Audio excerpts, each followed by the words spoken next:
शर्मिला साहबा, दो तरह के इसके ऊपर ऑब्वियसली ओपिनियंस हैं। एक तरफ आज जिस तरह से जस्टिस मुसर्रत हिलाली ने भी इलेक्शन कमीशन से कहा कि एक ही पार्टी को आप क्यों सिर्फ उसके पीछे ही पड़े हुए हैं, लेकिन दूसरी तरफ एक बहस मुल्क में नजरिया ज़रूरत के तहत जो माजी में फैसले दिए जाते रहे उनको भी तारीख ने अच्छे अल्फाज में नहीं लिखा।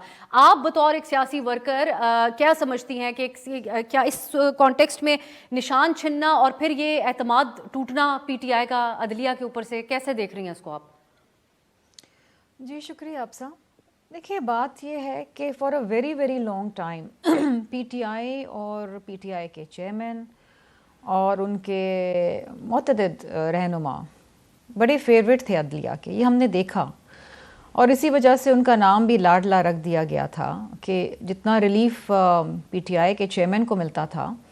और अभी आखिरी चंद दिनों के अंदर भी अगर आप देखें जिस तरीके से इनके अरेस्ट होने से पहले ये अरेस्ट ही नहीं होते थे, इनके पास वारंट्स ही नहीं पहुंचते थे, इनको कोर्ट आने से पहले ज़मानतें मिल जाती थी, तो वो भी एक दौर था, उसको PTI के लोग अब ना डिनाई करें। अब जहाँ तक ये इशू रहा है पार्टी सिंबल ले लेने का, तो देखिए PTI की अपनी legal team is responsible for this. और ये जो इंटर पार्टी इलेक्शंस के ऊपर जो इस वक्त तनाज़ा हुआ और उसके नतीजे में जो फ़ैसला आया और फिर इवेंचुअली हाईएस्ट जुडिशल फोरम ने उनसे उनका इंतखाबी निशान ले लिया, इसके पीछे भी एक बड़ा एक तारीख़ है। आपको मैं याद दिलाती चलूँ अब्सा कि 2013 के अंदर भी इस किस्म के इंटर पार्टी इलेक्शंस हुए थे। PTI के अपने लोगों ने इसके ऊपर एतराज़ उठाया, उसके नतीजे में PTI चेयरमैन ने एक तहकीकाती कमेटी बनाई जस्टिस वजीउद्दीन की सरबराही में। उस कमेटी ने अपनी फाइंडिंग्स दी और कहा कि जी यस ये फॉल्टी हैं। उसके नतीजे में क्या हुआ? कोई दुरुस्तगी नहीं हुई, PTI के चेयरमैन ने जस्टिस वजीउद्दीन को ही फारिग कर दिया।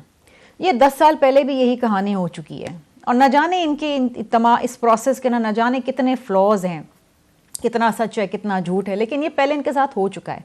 अच्छा, अब जो इलेक्शन कमीशन ने इनसे 40 सवालात पूछे, उसमें से वो इलेक्शन कमीशन ऑफ पाकिस्तान को सेटिस्फाई नहीं कर सके। अब इसमें आपकी मेरी किसी की गलती नहीं है, इसमें इनकी ही गलती है।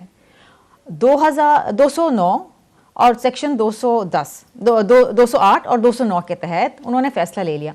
अगर 209 में अगर ये पूछ रहे हैं कि आपके सोर्स ऑफ फंड्स क्या हैं and if they fail to give you the source of funds, तो इसमें किसकी गलती है? इसमें जमात की अपनी गलती है। ये भी कहना है कि इतनी सख्त स्क्रूटनी किसी और की नहीं हुई है। बिलावल साहब भी आज ये बयान दे रहे थे कि नून लीग मुखालिफिन को पिच से आउट रखना चाहती है। हिंट्स आप लोग भी दे रहे हैं और वो टू पार्टी सिस्टम उसके खैर बाद में बात करती हूँ, लेकिन हिंट्स आपके चेयरमैन साहब भी मैं इस पे एक बात करना चाहती हूँ। देखिए, हमें खुशी नहीं है कि इनके साथ ही हुई है। मैं एक सियासी वर्कर हूँ, हमारी जमात एक ग्रास रूट लेवल की जमात है, हमारे साथ ये हो चुका है। We have lost our symbol, तो our sympathies are with them and their voters। लेकिन बात यह है कि अगर आपकी लीगल टीम आपका मुकदमा सही नहीं लड़ पाएगी तो फैसला आपके खिलाफ ही आएगा। और दूसरी अहम चीज़ ये है कि इसके ऊपर एक रेटोरिक ना बनाया जाए। ये जो ज्यादती playing victim, this will not help them.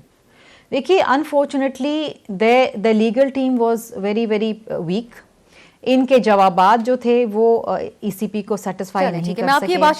ये जो कहना ना कि हमारे साथ ज्यादती हुई है, ज्यादती हुई, देखिए जब आप अदालत के सामने होते हैं तो स्क्रूटनी तो होगी। इलेक्शन कमीशन भी बहुत स्ट्रिंजेंट स्क्रूटनी करता है, इसमें कोई दो राय नहीं, और करनी भी चाहिए।